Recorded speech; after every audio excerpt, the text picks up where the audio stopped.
Welcome, everybody. It's great to see all of you here tonight. So many familiar faces, and it's always wonderful to see members of the Muscarelle Museum family coming in again and again to our programs. So thank you for being here. As I always like to do, and I think you're all well familiar with it, I like to remind us of the programs we still have upcoming for this calendar year, the end of the semester. We have a couple of workshops left, of course led by our Director of Engagement, Steve Prince. We have a plein air oil pastel drawing session. It's going to be here on campus on November 14th from 1 to 4. And Steve has arranged for perfect weather. It's going to be sunny, beautiful, and all of the leaves are going to be exactly the colors that you're hoping to see. So hopefully you all will find some time to come out with that. And then we have two programs, workshops for our youth coming up, Imaginary Beasts and Stranger Things. That's this coming Saturday, I think, right, Steve? And then on December 3rd, the Tiny Art Museum, also on Saturday. Next week, we have one of our colleagues here at William & Mary, Liz Moran, coming to talk about some of the work that she has done in her research. She's going to talk about marking time and space, sacred landscapes in African Caribbean art. And I really invite you to come out. She is a phenomenal professor, someone relatively new to the faculty, and of course we all love our friends in the Department of Art and Art History. We have a couple more Music in the Galleries coming up. And these are going to be the last Music in the Galleries in this space, and I will tell you that this particular space in our renovation is going to be modified. And I think those of you who have come to Music in the Galleries in the past know that this weird little gallery space is amazingly acoustically well-tuned. Music sounds unbelievable in the Sheridan, and I really invite you to consider coming out next week for the gallery players. They're going to be playing a great sequence of works, and we heard them doing their final rehearsal last night here in the space, and they sounded brilliant. And then the Middle Eastern Music Ensemble is going to be here the following week. Both really excellent ensembles led by amazing professors here at William & Mary. So please come out for these performances. As you all know, we have been doing our usual deep dive this semester, and our topic has been the market for art. Had a number of programs already. We had Joe French come and talk about being a collector and an art dealer. He, of course, is our donor, to whom we're very grateful, who really gave us a big boost in our collection of photography, and he talked about some of his experiences in the realm of photography. And then we also had Najee Dorsey, who is the director and founder of Black Art in America, talking about establishing a marketplace for African American art and building a marketplace in the United States. But we still have some programs forthcoming, and we hope you'll join us for these. On November 15th, we'll have Samantha Koslow from Christie's coming and talking about the international auction market for art. We're going to have our great friend join us from Florence, Elaine Ruffalo. I know many of you love her lectures. I do as well. And she's going to talk about artists and patrons and how they interacted in the times of the Renaissance. She, of course, is a Renaissance art historian. And then I'm going to be joined by Gary Ryan, who is the director of the Virginia Museum of Contemporary Art in Virginia Beach. And we're going to do a discussion on the book, The Value of Art, Money, Power, and Beauty. And that's going to be on December 8th. But tonight we are here with our special guest, Mr. Lou Salerno from New York. And Lou just spent some time with us from 4 to 5 today, and a large group of students talking about careers in the art market and how he made his own way in the art market. But I want to tell you his story is really interesting. As a student at Hofstra, he became enamored of the breeding records of thoroughbred horses that were stored at a local equine genealogy center, and he just did a lot of research. And when he graduated from Hofstra, he actually went into the business of thoroughbred breeding stock and learning more and more about that through the years. And he was active in that space for, I think he said, about 18 years. But during that time, he became interested in American art and gradually pursued it more deeply, much like anyone might do who all of a sudden caught the art bug. And so driven by that interest, he established in the mid-1990s Questroyal Fine Art in New York City, probably the center of the art market in the world and certainly the center of the art market in the United States. And his goal early on was to distinguish Questroyal as a place where different clients of different means weren't treated differently, that someone with a smaller checkbook would be treated similarly to someone who might be buying art more frequently. And so today, that successful business is run in partnership with his son and co-owner of the gallery, Brent. Lou actively and persistently acquires quality American paintings. I actually know in the Muscarelle family that we have a couple of clients who have worked with him over the years, and I want to ask you all to join me in welcoming Mr. Lou Salerno to the Muscarelle.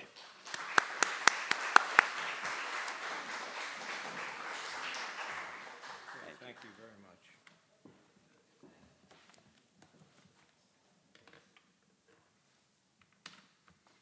Thank you. It's a real pleasure to be here. It's actually an honor to speak at a museum that's growing and growing very rapidly from what I understand, and has so much to contribute to everyone that appreciates art. And this is one of the very few museums that I know of that is courageous enough to welcome a New York art dealer and optimistic enough to think that they might gain any meaningful knowledge by my presence. But I'm going to give it a good try. The best way to understand the present art market or the present scene on the Upper East Side is to review a little bit about what it was like 30 years ago and how it's changed. About 30 years ago, there were a dozen or more galleries concentrated within about a 15-block radius just off or near Madison Avenue. And there was always a considerable amount of activity. It was very, very dynamic. And on several occasions, I would be walking down the avenue carrying a painting. Often it wasn't wrapped because it was just going to be a short walk and I was going to see a restorer or a client or something. And I would bump into a dealer. And that dealer would be curious about the painting. We'd set it up against the building, try to get it in the sunlight or against a street sign. And before you know it, there was a crowd. And oftentimes the dealer bought the painting. So I got to thinking, well, this is pretty easy. I don't even need a gallery.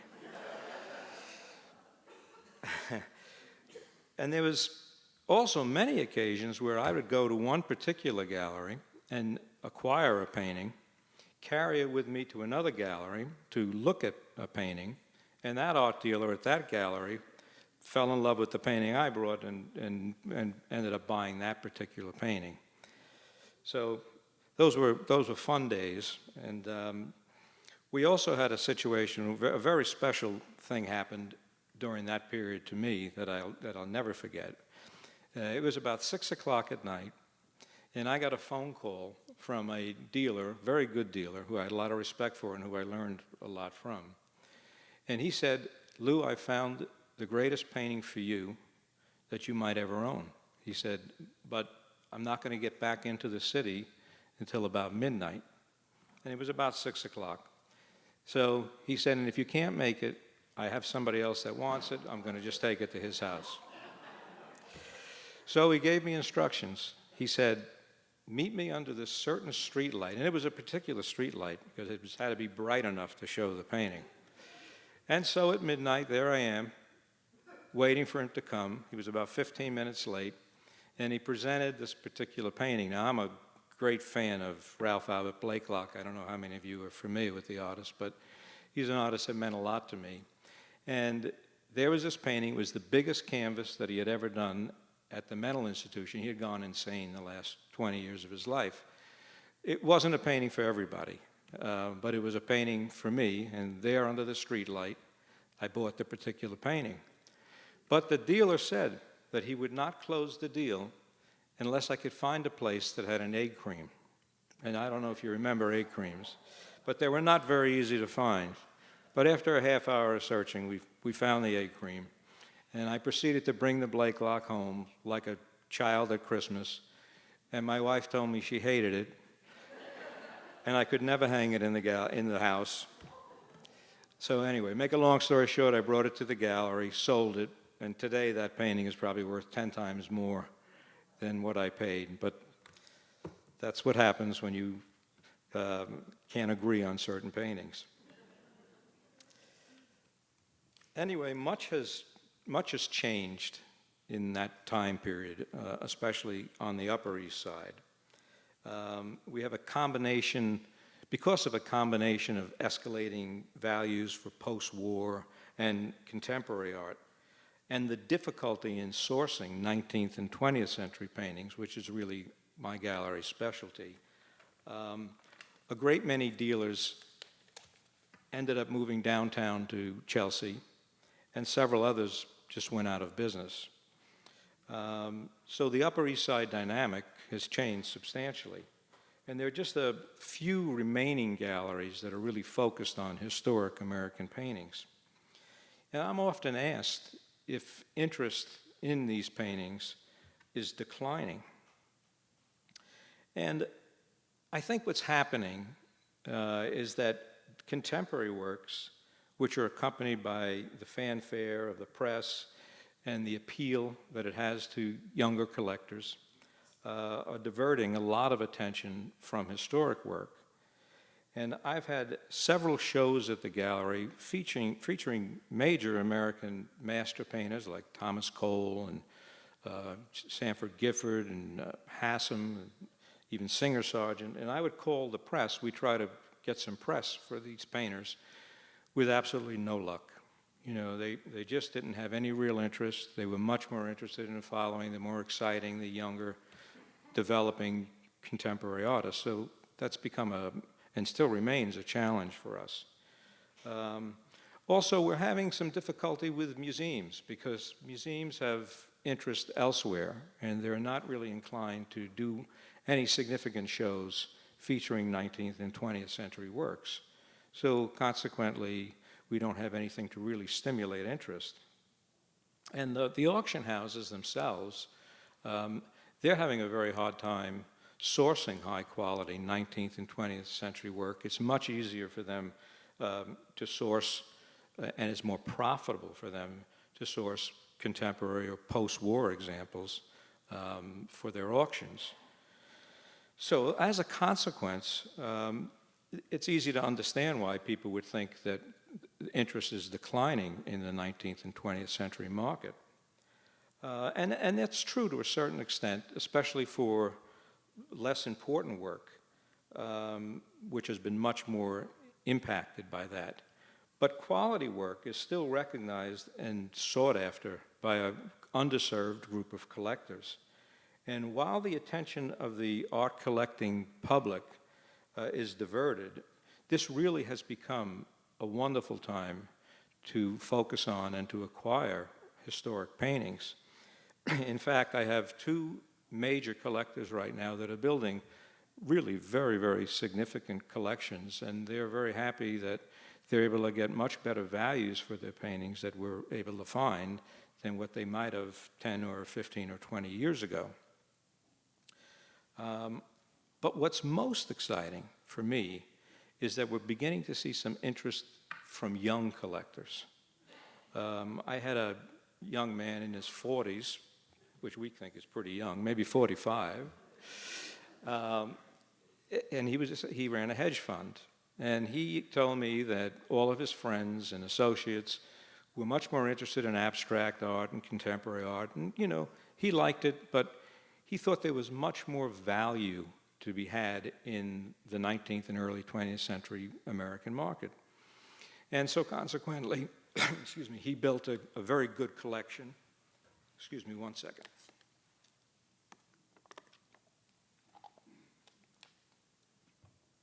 That, he built a great collection that he was proud of. I also had a professional basketball player tell me that he and his wife had bought a home in the Hamptons, and they got on the internet and they were trying to decide what kind of paintings they'd like to have for their home. And they discovered that they really did like traditional paintings. And they had a difficult time with it because most of their friends didn't really have an interest in the paintings.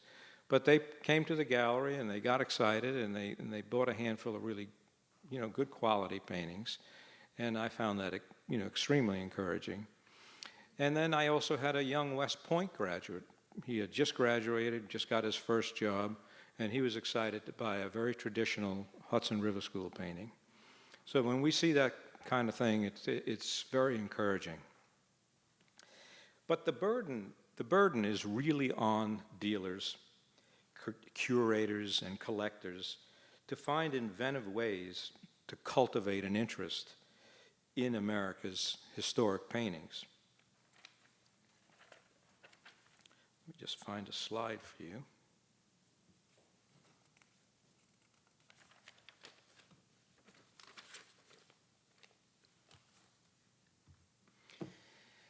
So these are some of our most important paintings by some of the master American painters that we offer at the gallery of Thomas Moran in the Grand Canyon, a wonderful William Ross Richards, and a very interesting Andrew Wyeth.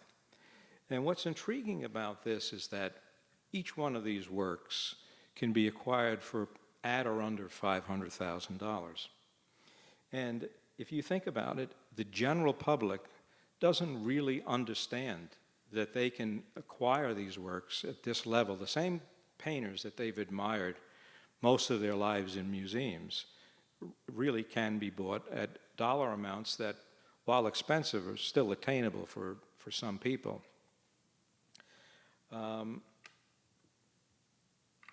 But we do have significant marketing challenges. And what we've been doing is we've designed a series of promotions that we run in various magazines to encourage the interest of the general public.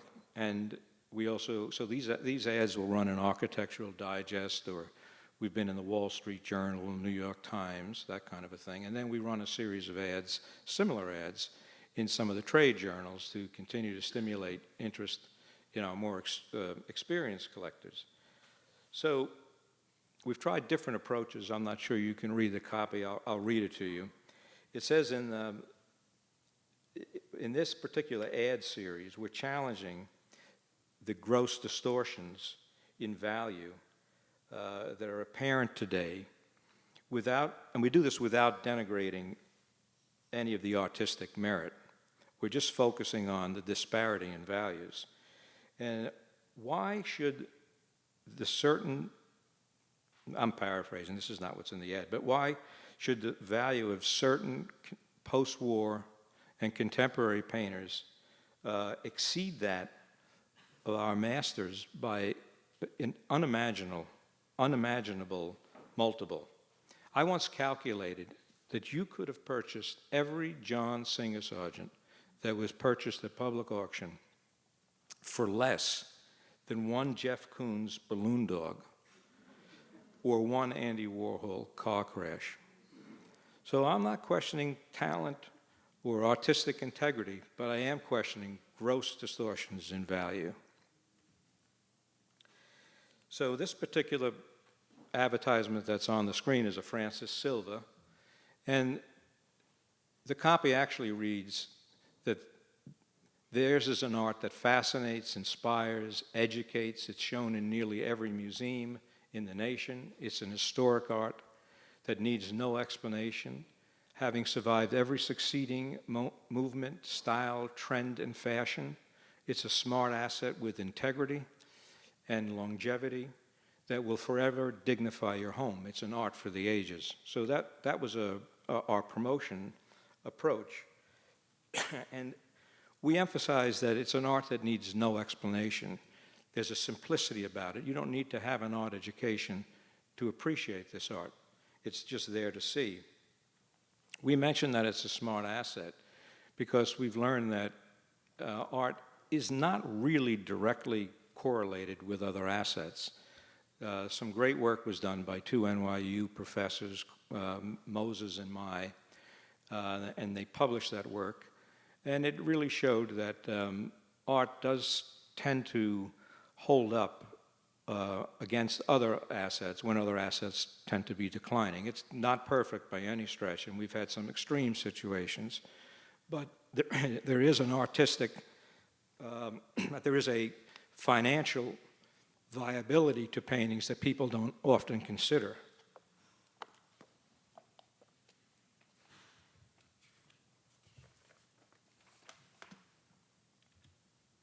Another in a series of these ads that we've run, this one was also in Architectural Digest. We called it "The Day is Coming." And the copy basically reads, "When significance and rarity will determine art's value. When we understand that what is classic belongs to the ages and what is timeless is far more valuable than what is timely." Again, and the copy goes on to just emphasize the disparity in value.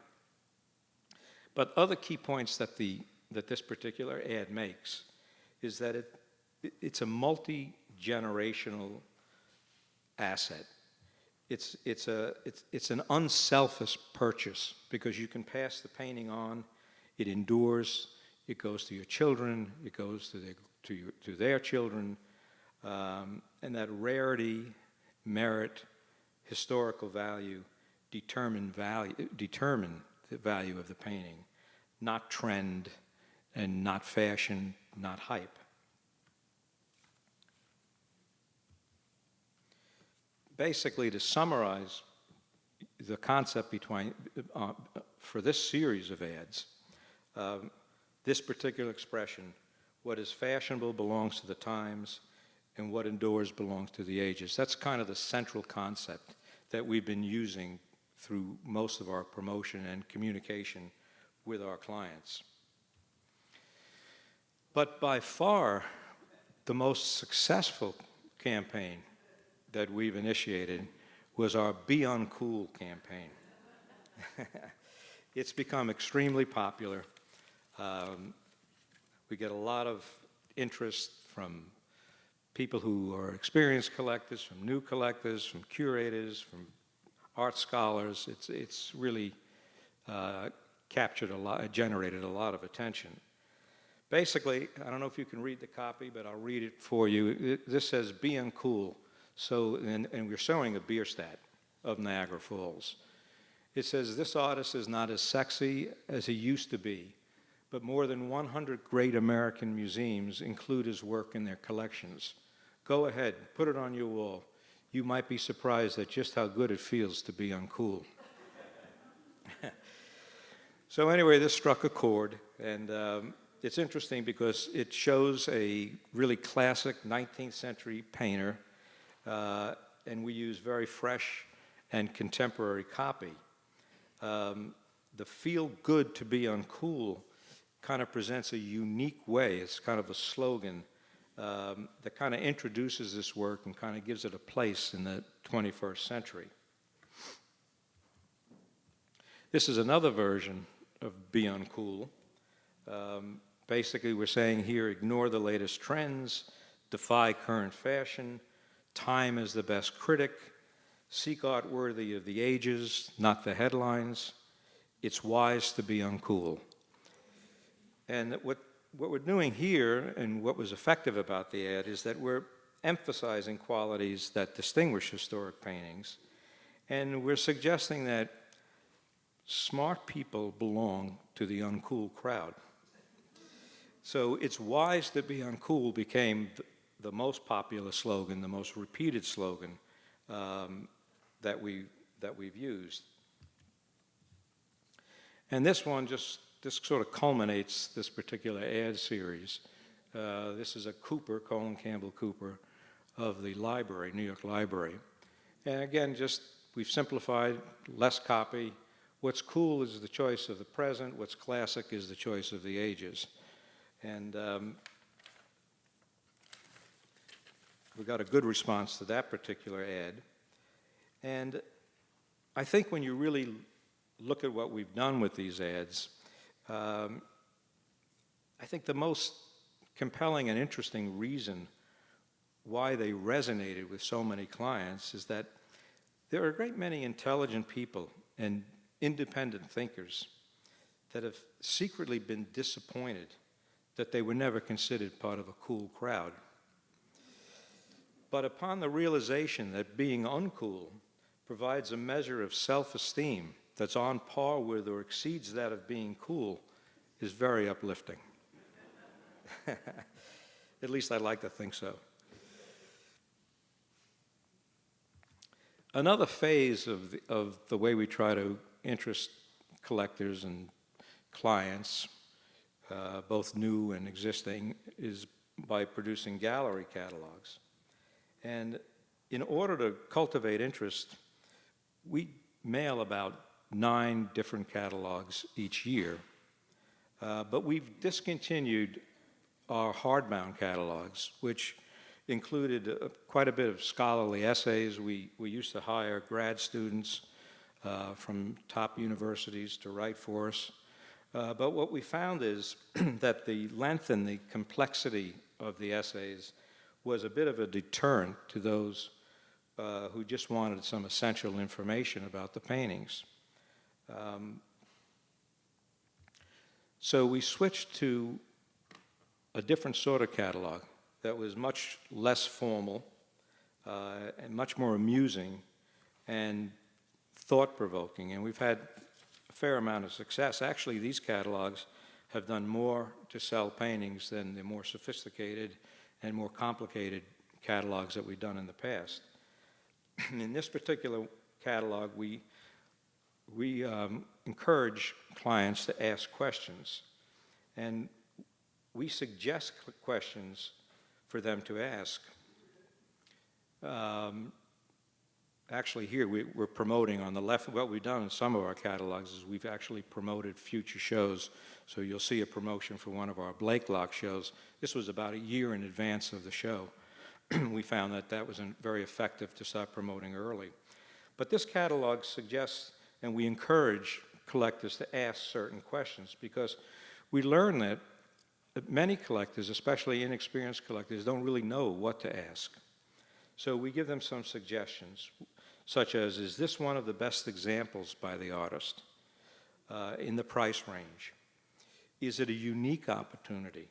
Or is another work of similar quality likely to be available in the near future? And the most important question, and the one that we find is really the most appreciated, is there a reason why I shouldn't be buying this painting?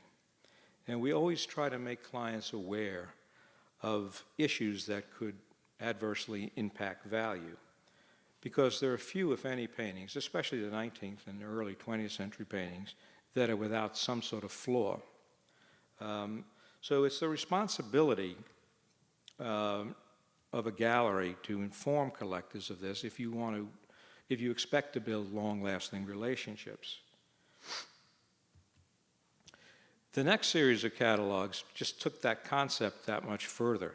We call this one pros versus cons. And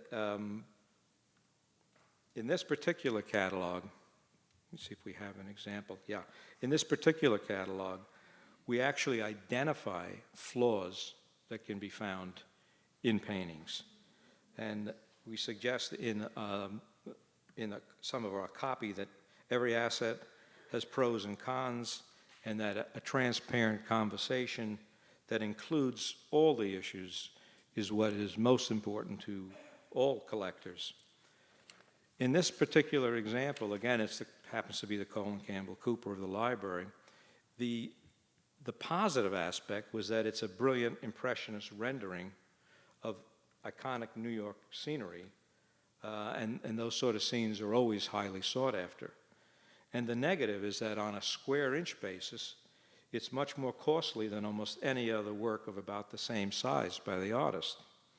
And then we have an analysis that says that this particular work is a study for a larger oil painting, which set the auction record for the artist at $881,000, and this particular work was offered at $75,000.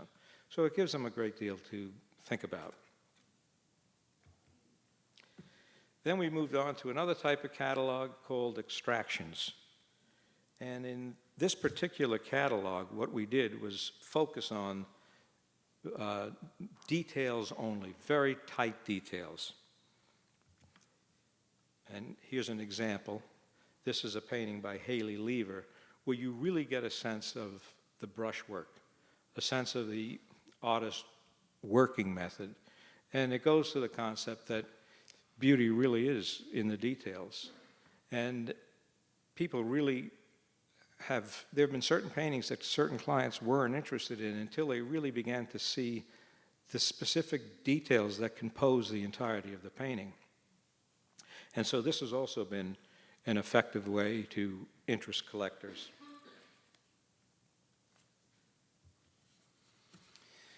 But now we get to the most successful of all of our gallery catalogs, one that we call Choose with Your Heart.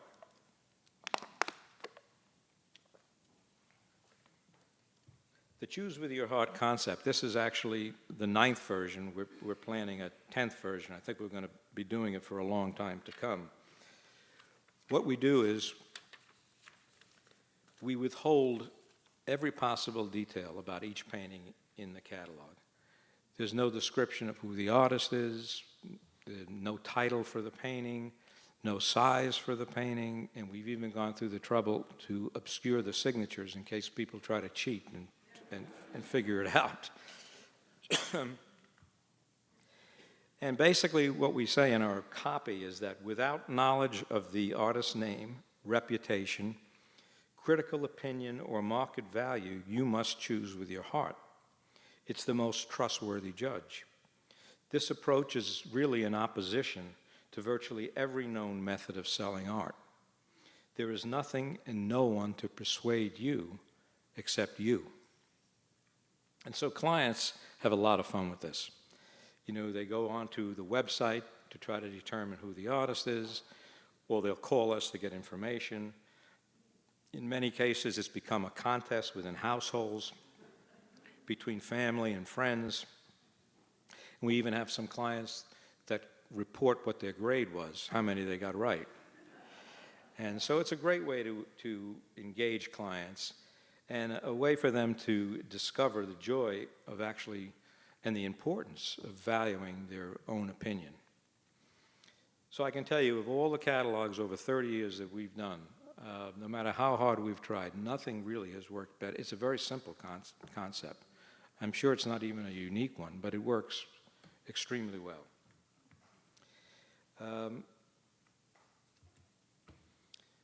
I'd like to tell you a little bit about what makes our gallery different, the type of business model that we use. A great many galleries work on a consignment basis. But the problem with the consignment model is that it really doesn't allow for much connoisseurship because inventory is basically randomly built depending on who decides they want to sell paintings, and also the price of paintings are really more the opinion or the hope of the seller, and they're not necessarily aligned with the market. And the condition of the work that's offered is often very variable because a consignment gallery doesn't have to commit their own capital, so they don't tend to reject work that's offered to them. So what we try to do is to own the vast majority of the work that we offer for sale. And we find that the most convincing way to establish our true faith in a painting is by demonstrating that we've risked our own capital.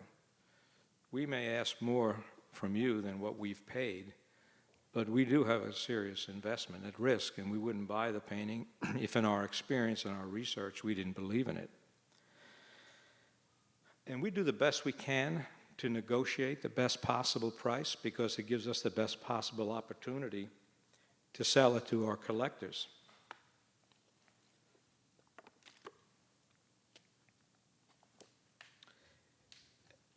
We try to acquire our paintings at auctions all across the country, major auctions, country auctions, even auctions overseas.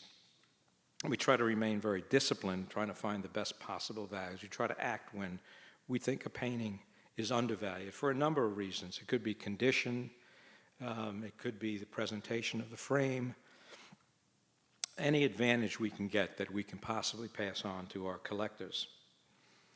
Sometimes we acquire paintings from estates or in trade from other collectors, and oftentimes this allows us to pass on savings to our future buyers. I thought it might be interesting to touch on some of the things that really impact the value of the paintings that we're offering for sale. And some of those factors involve subject matter, whether it's an American scene or a foreign scene. The American collectors will always pay more for American scenery. And then you have the issue of cows. There's a thing called the cow rule of thumb. I don't know if anybody has heard of it. And the rule of thumb is very simple. If you can take your thumb and cover the cow, you can buy the painting. But if the cow is bigger than your thumb, you're going to have difficulty selling the painting. There's a very strong bias against cows and rural paintings. We'll get back and discuss these in a minute. Also, site-specific paintings are very desirable because people have memories of traveling to certain locations or expectations of going to certain locations. Some locations just are much more associated with American history or are more dramatic. And oftentimes you cannot identify a particular location, but sometimes you can, and that adds value to paintings. You also have to think about, is the subject of the painting right for the artist? If an artist is a still life painter, you might not necessarily want his landscapes. Then you have to consider the medium of the painting. You know, if an artist is primarily working in oil, well, just how important are his watercolors? But I should point out that in this country, some of the greatest possible values that you'll find are in watercolors, because there's a bias against watercolors in America. Many people think they just don't last. But the truth is, some of the oldest works of art are actually watercolors. And so sometimes you'll find wonderful values by acquiring watercolors. The date a painting has been created is very important, because most all artists have periods that are more productive and more important in their career than other periods. So you need to pay attention to dates. For example, for the Hudson River School, you probably would prefer the works painted in the 1860s, because the Hudson River School really, most of these painters were at their very peak during that period, slightly before, after the Civil War, really before the advent of Impressionism over in Europe, which kind of took some attention away from their work. But it's not impossible to find great work by certain artists in periods that they're not necessarily known to have created great work. So sometimes you can take advantage of the wrong date because the work is just that much more superior than what other people would expect from the date. I find that certain collectors, used to be with an artist like William Cross Richards, a great painter of American seascapes, everybody wanted his work in the early 1870s. They were very brilliant, very tight work. But later on, he starts to paint with much more color. And those paintings, for a while, didn't really sell because scholarship suggested that it was the earlier work that you'd want. But David Rockefeller, I had some conversations with him, and he told me that even though he had a lot of work from the 1870s, he much preferred the later work. He enjoyed the color that Richards was showing and the loosening up a little bit in his approach and in his style. So these dates are not fixed in stone. Things do change, and you have to keep an open mind, but you need to pay attention to them. Of course, condition, and I'll show you some examples of conditions that collectors live with and what you might not be able to live with. But you have to think about how they impact paintings and the value of paintings. Issues like overpaint or over-cleaning, or something more sinister like masking varnish that's sometimes used to cover up a lot of restoration or to falsify a signature. So those are things you need to be aware of and understand what to look for. And then another aspect is framing. You can't underestimate framing. You have to ask yourself, does the frame really enhance the painting? Many times we're able to find wonderful paintings that are terribly framed, and we can get really good values from those paintings because they're just not framed appropriately. You got to think about the quality of the finish. Some frames are painted with radiator paint. If you look at them from a distance, they look good, but they're really not quality examples. And if you light them up and put them in your home, you might be very disappointed with them. You have to think about, are they period frames or are they reproduction frames? Most collectors prefer to have an authentic period frame, although the reproduction frames have improved dramatically if you can find a good frame maker. And then later on we'll discuss the adverse impact typical 19th and some earlier 20th century frames have on young collectors because they simply can't see the painting. They can't see past the frame. It reminds them of their grandmother's paintings, and they get instantly turned off. And I'll show you some ideas we have to try to deal with that as we go a little further along. So here in the image shown are two George Inness paintings. Well, the one on the left, while it might pass the cow test, is an earlier work by Inness. It's a rural scene. It's from 1864. This is a period where Inness is a competent painter, but he's not really all that much dissimilar from the Hudson River and academic painters of the time. He hasn't quite become George Inness yet, so consequently you have a value that is in the 50,000 range. But the painting on the right is a late Inness, when he really has risen to his greatest powers. And this was a painting called 9 O'Clock. And there's a great deal of mystery to the painting. It has a very thought-provoking effect, almost a haunting quality. Some people would think it's a transcendental sort of quality.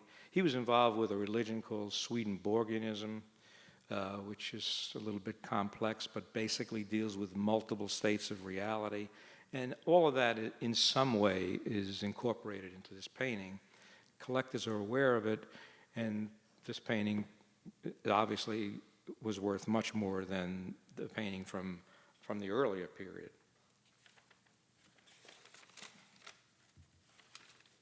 Here's an example of two Bierstadts. Here you have the painting on the left from Lake Lucerne is a foreign painting, foreign scenery. And on the right you have Niagara Falls. Again, basically the bias is against European scenery and in favor of Niagara Falls, which essentially we can claim part of it as America. And also with a painter like Bierstadt, it's very, very difficult to buy his Western subject matter, which really commands the most money. So when you can find sort of I wouldn't say Niagara Falls is an off location, but it is an American location, but not quite as desirable as the Western scene. So consequently, Yeah, that's a $400,000 painting, but the great Western paintings are multi-million-dollar paintings.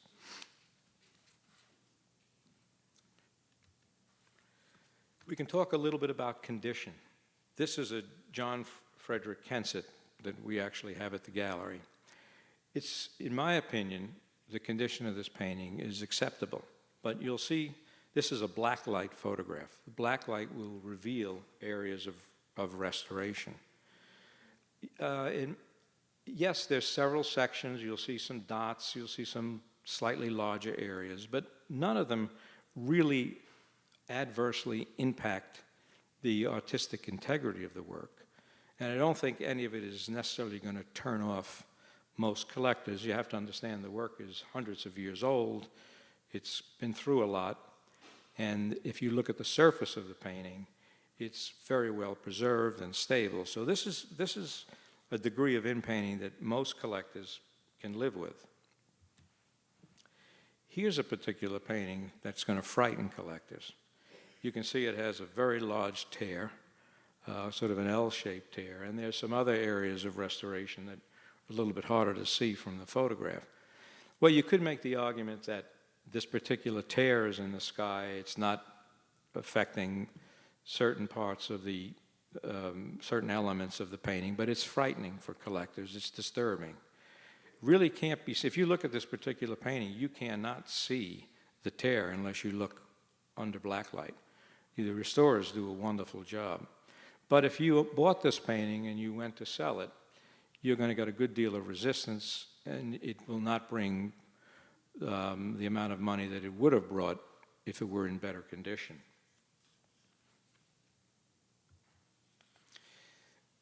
I don't know whether you can see this, but this is actually even a more serious condition issue that greatly impacts the value of paintings. This particular painting has been over-cleaned. If you look, you can basically see some of the nubs of the canvas. I'm not sure you can see that, sort of in the area where the boats are. That's a complete loss of paint. You know, the chemicals were too strong, the restorer did too much. You know, the only way to correct that, you'd have to in-paint a very large area of the painting, and it does adversely impact the value of the painting. But yet there are many collectors who really couldn't afford one that's in perfect condition, and so they might live with this because it is by, if it's by a painter they like and a subject that they like. But again, they have to be careful that they pay the right sort of price, and that's where getting good advice and working with a good gallery comes in. So now we can talk a little bit about dating. And here's Blakelock, the artist that I've kind of been associated with and been fascinated with for years now. This is Blakelock very early on, when he's aligned with the Hudson River School. And while these particular paintings, you know, show a great deal of talent and ability, they're really not that desirable for Blakelock. This happens to be an important scene. It's kind of where the entire Hudson River School began. It's up in the Catskills, right near where the famous Catskill Mountain House was. And Cole was up there, and then sort of became the origin of the Hudson River School paintings. But the work is just a little bit too early for this particular painter. Here's the same painter now moving towards his middle period, where he's retaining some of the traditional elements that you would expect from 19th century painters, but it's becoming much more stylized. There's greater character given to the branches. If you look closely, I'm not sure you can see it in the slide, but some of his colors are not quite true to nature. He's taking some liberties. Also, the subject matter of the scene, you have a great deal of downed trees, which is not that uncommon in American painting, but you see quite a bit of it there. So this is the middle period, which appeals to some people because they enjoy seeing this transition in his work. But by far, the most important period for this particular artist is the late period, where he, basically at the turn of the century is beginning to become that much more abstract, that much more imaginative. He's considered a visionary painter. And this particular work, which is much more colorful than a lot of Blakelocks that people expect, is highly desirable. It's rare. It's the mature body of his work. It's kind of like Innes, that when he reaches his mature period. And these particular paintings, if you can find them, will always lead the market for that particular painter.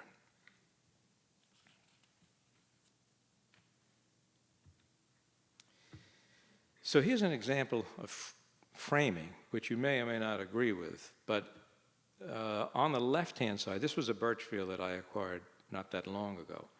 The frame on the left is the frame that was on the painting when we bought it. It was okay, it was fine, but the one thing that an art dealer can do and a collector can do is try to change the feel or the look of a painting by alternating or finding a different frame. And what we did here, that particular frame is a reproduction 17th century Italian frame. It's kind of hard to see, but there's a great deal of design in the framework. And the little gold bead picks up a little bit more of the color that's in the painting.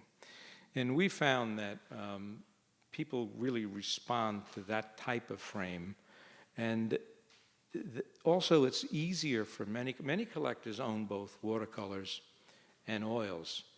And sometimes it's hard to show a watercolor in the same room as an oil because the matte is a little bit disturbing. It doesn't quite look the same as the oil. So we try to take our watercolors and frame them as if they're oils.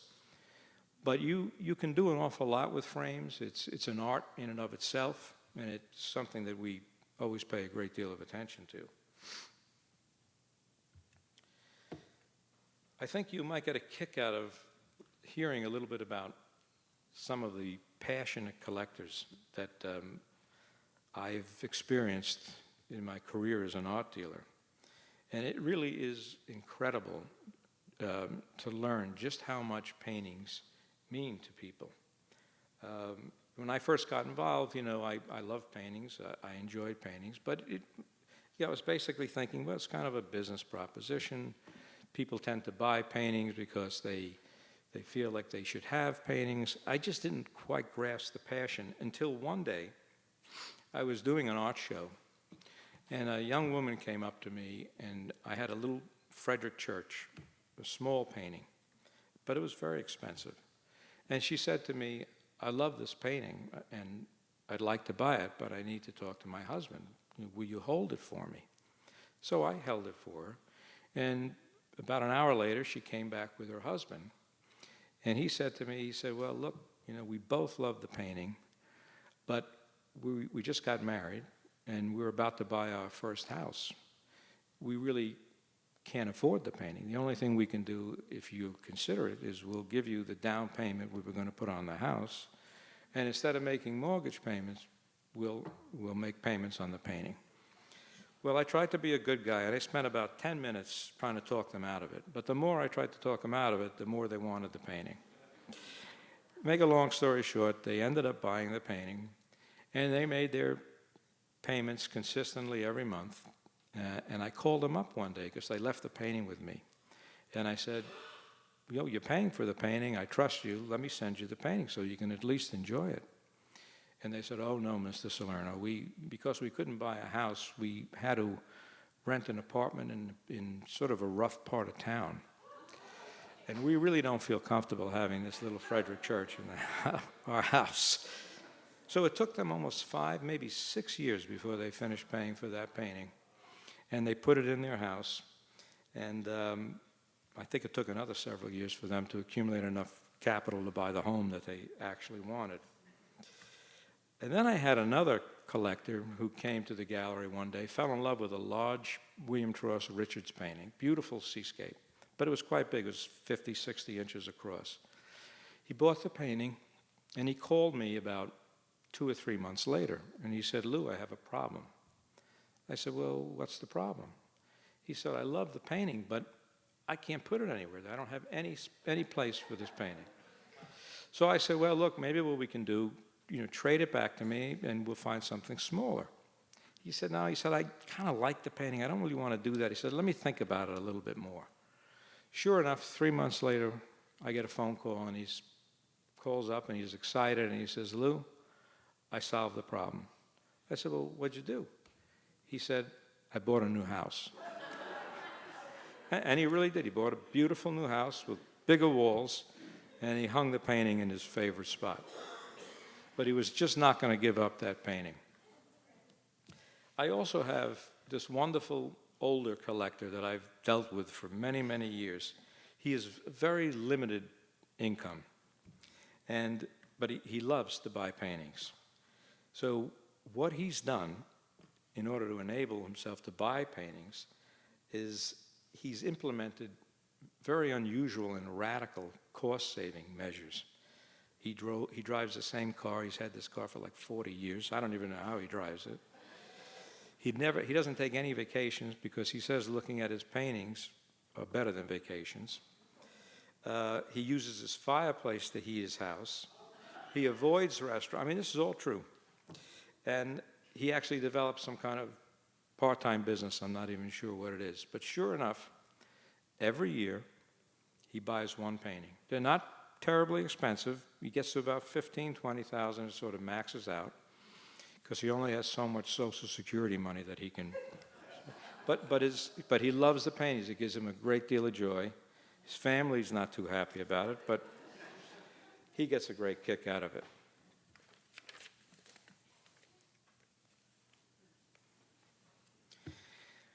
Oh, and the last person I should tell you about, this was a wonderful collector that I had a great deal of fun with. We got to know each other, and he bought fabulous paintings. He was a very wealthy man, complete opposite from the other gentleman. And he bought all the great paintings that he ever wanted. And he came into the gallery one day. He said, I bought everything I wanted. He said, but I have no intention of stopping. I said, well, what are you going to do?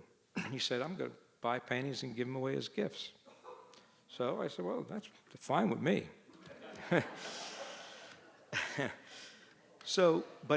But this was incredible. He gave gifts to his mail person.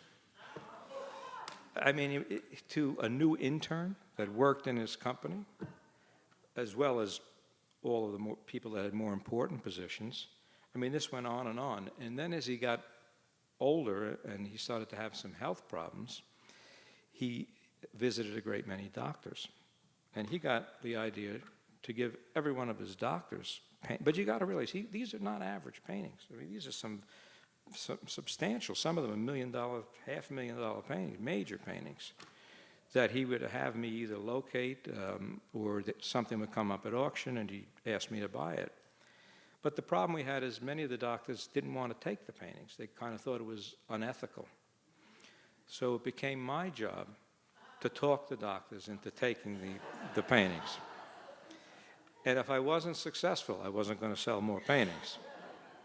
But we got them, most of them did agree to take the paintings. One day, I get a phone call from his granddaughter. And she said, Mr. Salerno, she said, my grandfather just sent me this beautiful painting that he wants me to hang in my dorm room.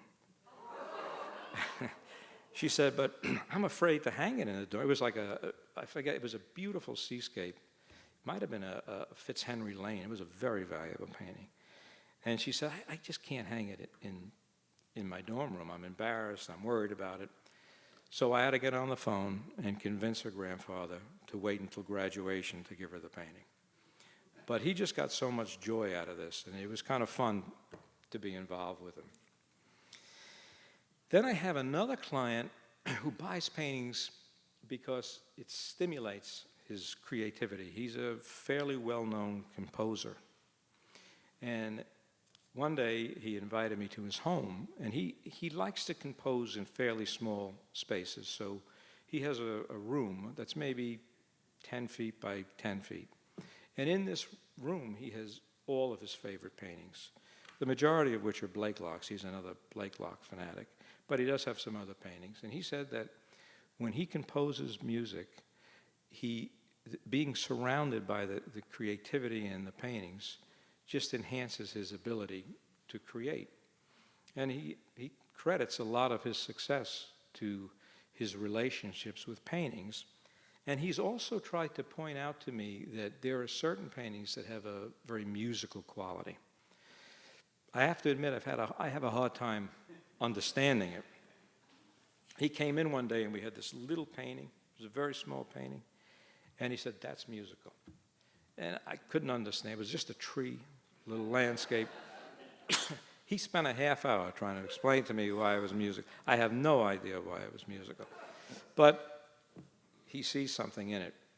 But I will tell you something that's very curious. One day, he bought a painting that he insisted was musical. It was a Blakelock painting. Now, Blakelock, interestingly enough, when he painted, there's a famous story. He was in the 10th Street studio building, and he would have a piano in his studio. And one day, a fellow painter, I think it was Harry Watrous, heard this odd banging and music coming from the piano. So he knocked on the door and he said, "Hey, Blakelock, what's going on? What's happening in here?" And Blakelock turned to him and said, "I can't get these figures to dance." He was painting figures in the landscape, and he was using music. So this composer fellow pointed out that this particular painting was musical. So I went along with it. But a couple of days later, a very famous rock musician, a lead singer of a very well-known band, came in. Never really bought paintings before, but had heard of the gallery and just wanted to look around. And we had nearly 100 paintings on view. And we had that one painting still up that the other composer said was musical. And I was in utter shock. After about a half hour, he walked up to that painting and he said, "That's musical." And for another 15 minutes, I got an explanation. Still couldn't figure out why it's musical. So it's intriguing, and there's certainly some correlation between art and music that someday maybe I'll figure out.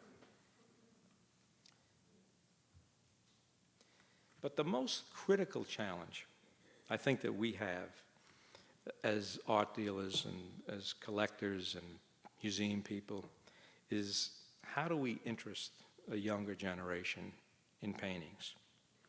And what I've learned, because I kind of got the impression that young people today are interested in all sorts of crazy things that I don't understand, NFTs, whatever. And I didn't really think they had that much interest in paintings. But one day a dealer called me and said that he was in Chelsea, where they have mostly contemporary modern works, but on Thursdays they have most of their openings. And he invited me to come to the opening, to one of his openings, and there were a lot of young people there. And they came on skateboards, they came on bicycles, and he just said, "Eavesdrop." He said, "Just see what you think." And to my shock and amazement, they were actually interested in the paintings. They were curious about the paintings. They appreciated, some of the draftsmanship. And I would say 95% of all the remarks were very positive. So it was very encouraging, and I don't think they expected to see those sort of traditional paintings in that atmosphere, but they began to understand a little bit about art history. Some even made correlations between what the 19th century paintings looked like, the early 20th century paintings, and the more contemporary paintings in their casual conversation with friends.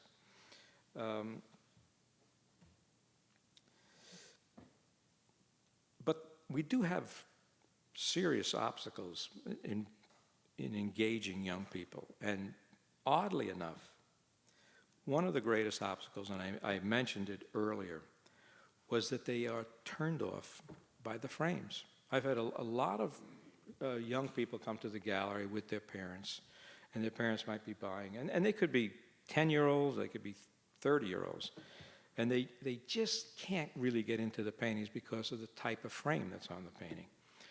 And as an art dealer, it's difficult for me to change the frame on historical paintings, because many times it was the selection of the artist, and that's the way they were shown in the period. Basically, they used gold frames in the day because it reflected the gaslight, and it was it was a way to get more light on the paintings.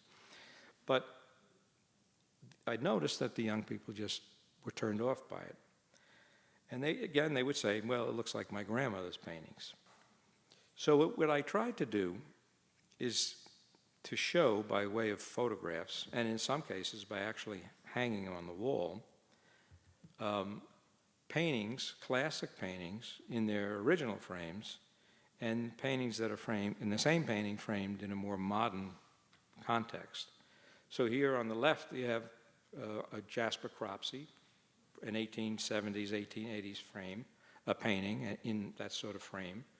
And on the right, we've put it in sort of a Dutch black frame, giving it a much more modern feel.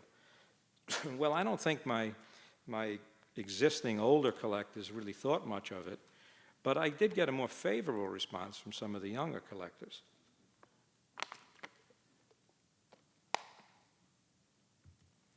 Here again, now this is Kensett on the left. It's a very classic Kensett from his late period. And again, in the fluted cove, typical American frame that you would expect to find. And we take, the scale might be slightly off in this, but we take the same painting and we put it in a silver frame, which many people thought worked.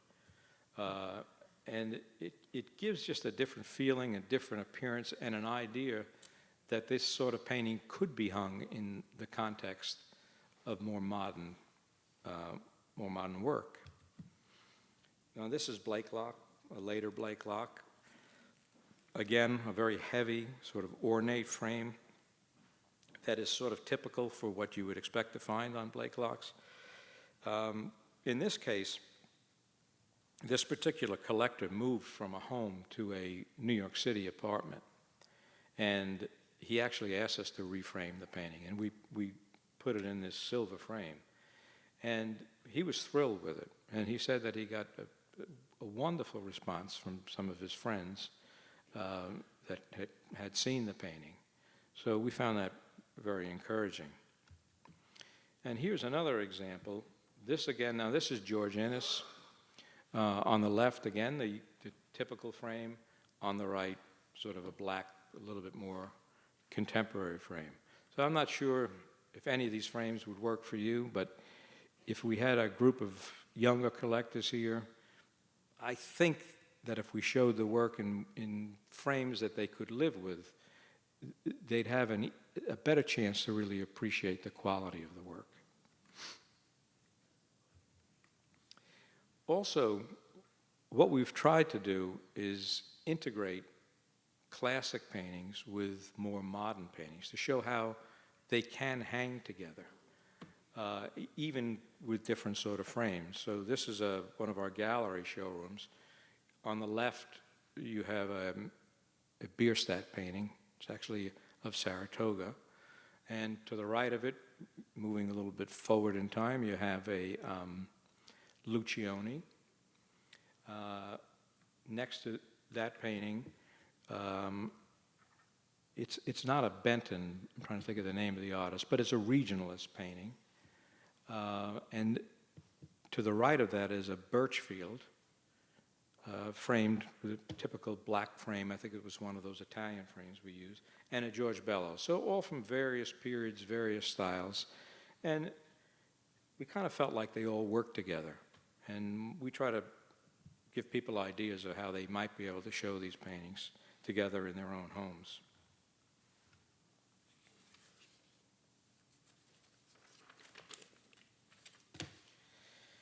But probably the most important thing and the most important challenge that we have right now is how do we provide the education to our students, young people? How can we introduce them to American paintings? It's been my experience and what I've been told from other collectors that there's a very limited number of courses at most colleges and universities that are devoted to American paintings. You know, it seems that there's still a bias that favors European work, maybe carrying over from the 19th century or the 20th century. And you'll even see this in museums. You know, I was extremely disappointed in the Metropolitan Museum when there was a major show for Sanford Gifford's work, the great American luminist of the 19th century. And at the same time, the Met had several other shows going on. Well, I don't know if you might remember, but the Met has banners in front of their building. Well, they gave Gifford this little tiny banner, and the massive banners were given to some of the other painters that they were exhibiting. Kind of a slap in the face, because it was the American painters that were very instrumental in establishing the Metropolitan Museum. However, the National Gallery, well, the other thing about the Metropolitan Museum is the Gifford show was sort of relegated to their basement. They really didn't give it very good space.